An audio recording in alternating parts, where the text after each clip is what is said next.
We'll do Danganronpa 2. Jesus, triple S? Getting rid of that. No, I was gonna put hero, but that would be an insult to any of these characters. Let's make it pretty clear. Monokuma's an S-level villain. If he was on the tier list, that's Read B. Monami was interesting, albeit a little annoying. Probably a B. This is not hero level, by the way.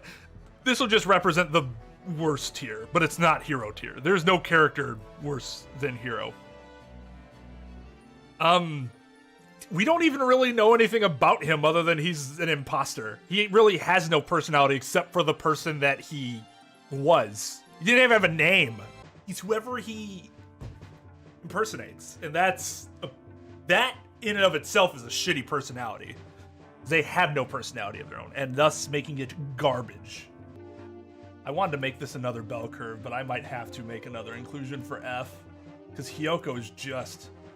Hiyoko does what she's supposed to do very effectively, but good lord is that personality annoying. Generally awful, but at least she has a personality. Hiyoko is bratty, annoying, condescending, seems to have some sort of superiority complex for some reason. We know she was a bully before all this stuff happened because of that video game. She was just awful in general. She has a few moments where you have slight, ever so slight sympathy for her because you can tell she's just trying to be somebody that she's not. Like with the kimono thing, she starts getting a little better once her and Mahiru start getting along, but then she immediately goes, every time she moves a little bit further, then she insults the shit out of Mikan because she's insecure about herself. Akane is sexiest girl, but also doesn't have the greatest personality. It's kind of flat. She is very funny at times, and I think she plays her role well, but it's not the most dynamic character. Boy, can she be incredibly stupid at times. I'm gonna put her in B for now. I like Chiaki's personality, because she kind of reminds me of me when I was younger, just sleepy gamer. Still kind of how I am. She is a traitor in the traitors in both of the games are actually very interesting in that they both still come out looking like good people. Sakura and Chiaki. Helpful, concern, you know, I don't know, and she also has her angry side. I liked Chiaki's personality. I kind of want to go bottom to top, because then I won't have to move people around. Teru Teru sucks. I hate pervert characters in anime. For example, Haposai is like the one really, really black mark on the Ranma one half anime and manga. He's just, every time I see him on screen, I want to vomit. It's not funny. It's just gross. Now, his descent back into his like Louisiana Creole personality at the end is what bumps him up from F, because that was pretty amusing. Other than that, he was flat. Might have a funny line here and there, but I despise those personalities. This might be kind of controversial, but I didn't care about Nekomaru. His whole thing is I got a shit. He's a motivator, and that's good, but I think he really ever added anything for me other than that. And that was like, I don't know.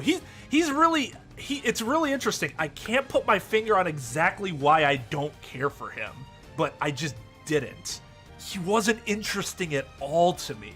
He was a very noble person, for sure, but I don't know. And I might bump him up to C. If I put Hiyoko up to D, then I'm probably bumping Nekomaru up to C. It's not even that I actively disliked him, where every time he's on the screen, I'm like, oh god, fucking Nekomaru. In the end, I just didn't care about him at all. Despite everything that happened to him, I guarantee you in a year, when I look back and think about this game, he's gonna be one of the last characters that I, remember. Kazuichi was fine. He wasn't ever as funny as he thought he was. He was more annoying often than he thinks he is. But I think that that character served a good purpose in the dynamic of the group. I don't really care for his design. He gets kind of repetitive at times.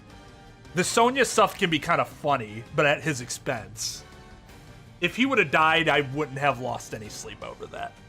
The thing is, though, is that he's probably only a C because he survived and he had so much time to, like, flesh out his character, even though I think he really has the least amount of development out of all the characters. I think he's pretty much the same at the beginning as he is at the end. This one's gonna hurt, because I want to put her higher. Because I love her design. I actually really like her character, but she is also somebody who is a very one-track mind. It's Fuyuhiko this, Fuyuhiko that. She was who she was until the very end. Nothing changed about her. I liked her character a lot more than Kazuichi in terms of she was a lot more interesting. All right, this is kind of a cop-out, but there. Now I feel a little better. Because of Peiko, Nekomaru gets the bump up.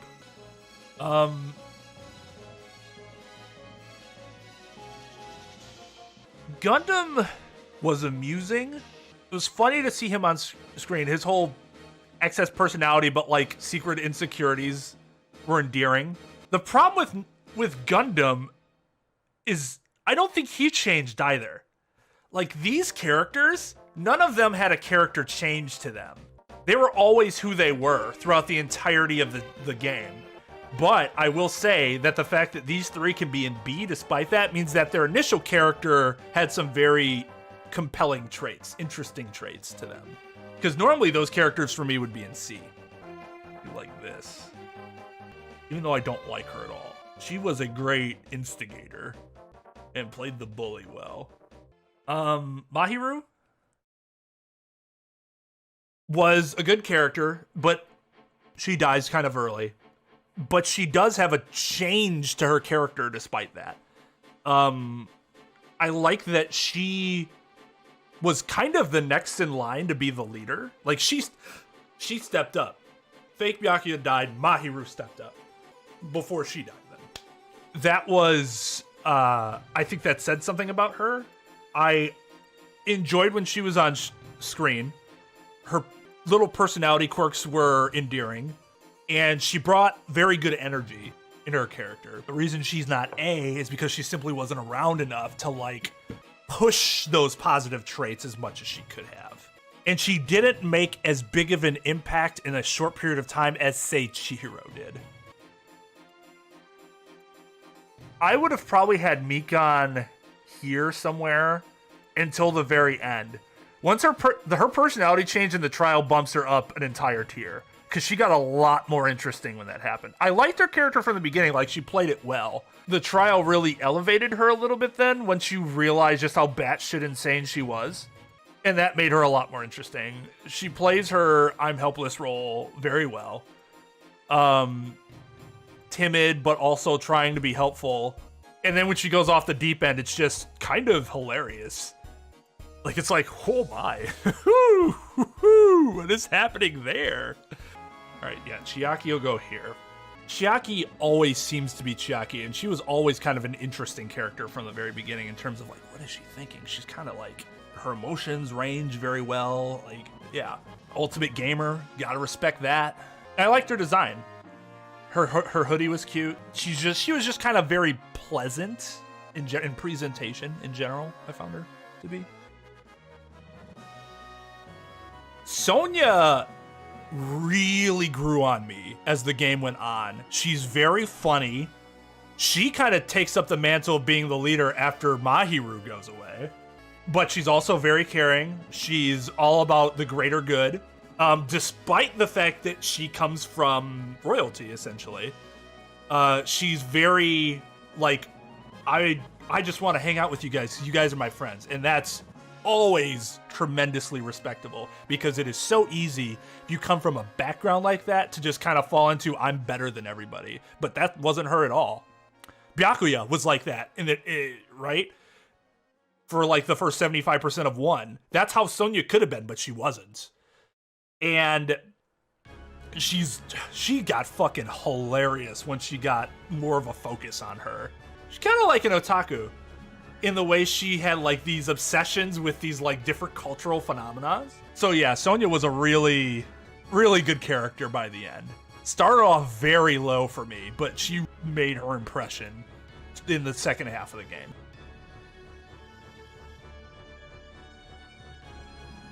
So Fuyuhiko was another character that I had low tier initially.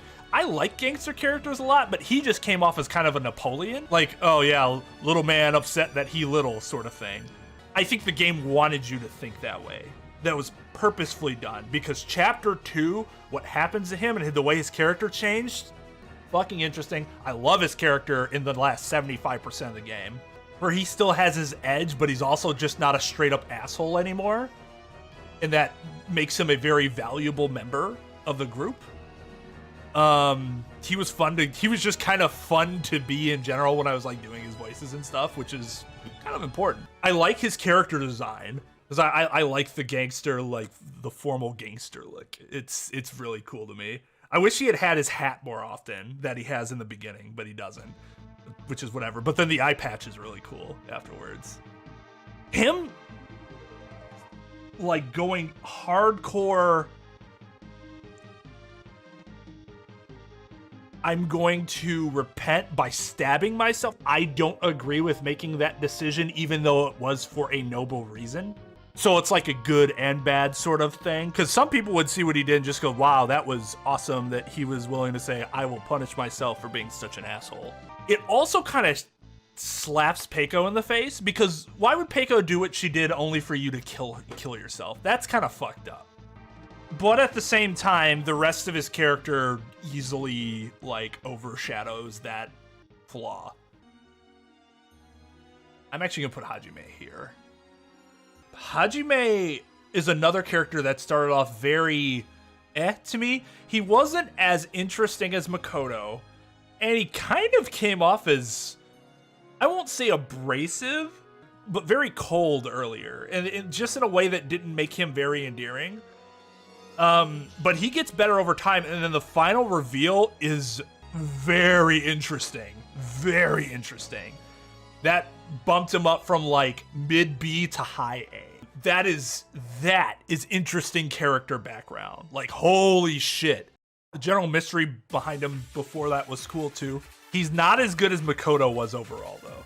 Mostly because I felt more of a connection with Makoto's personality than his. A very interesting protagonist. One thing I will say about Hajime over Makoto is that I feel like the game gave Hajime more of his own personality than Makoto, whereas Makoto was allowed more opportunity to be what you wanted him to be in terms of like his reaction and dialogue choices and stuff like that. He is a cynical main character, and that is rare, and that is good. It's good. I didn't appreciate it initially, but I really did at the end. Ibuki is just so good. She's such a good character. Every time she was on screen, I was pleased with what happened. She had her very endearing personality quirks. Despite her being over the top, I did not find her to be annoying at all. When she got serious, it was kind of emotional. And she was just lovable. She was all about energy and let's have a good time, but also not in a fake way. She just did her thing, and it just happened to do that, you know? I'm very glad that I maxed her out, because I thought her character relationship with Hajime made her, like, it was a very interesting character path. Like, you found out how thoughtful of a person because if you could say anything negative about her, it would be that she seems very self-consumed at times, but her relationship with Hajime showed that she actually does think very much of the people around her and wants them to feel better about themselves. He's the best character. He's the best fucking character. He was great in every single role he played. He was annoying, yes, but it's because he was supposed to be. He was annoying as he wanted to be the ultimate. He was annoying as like the dude who had basically was like, I'm sacrificing myself to find the traitor. He was even annoying as one of the remnants of despair, but all for good reasons. I loved his character. His big brain play was insane. Insane. That was some crazy shit. He played the role of antagonist, even when trying to be a good person, very well. But then also was helpful at times. So he's not a pure antagonist, but he's also not an anti-hero. Because he's not a hero. He's still like a more towards villain than hero. Anti-villain? I didn't even know that was a thing. But yeah, that makes sense. Oh, Riley. Her name's Riley? You have not told me about this Riley person.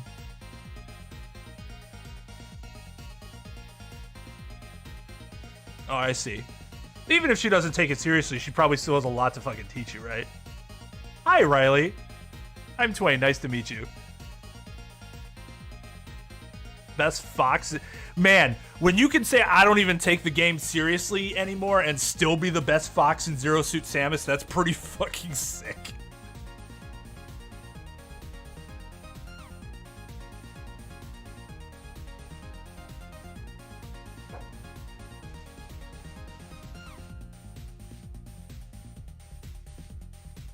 Well, I can see why Nagito would be a character that I don't see how you would find him to be a middling character. I feel like you either have to really appreciate what he brings or you just can't stand it. But I thought he was very well done by the game. Very well done. So he is best character. There aren't many people that can fool me to that degree, and he dunked all over me. Like, alley-oop, windmill, nuts in my face as he dunks. That's what happened to me. I had to taste dude's nuts in my mouth because he destroyed me.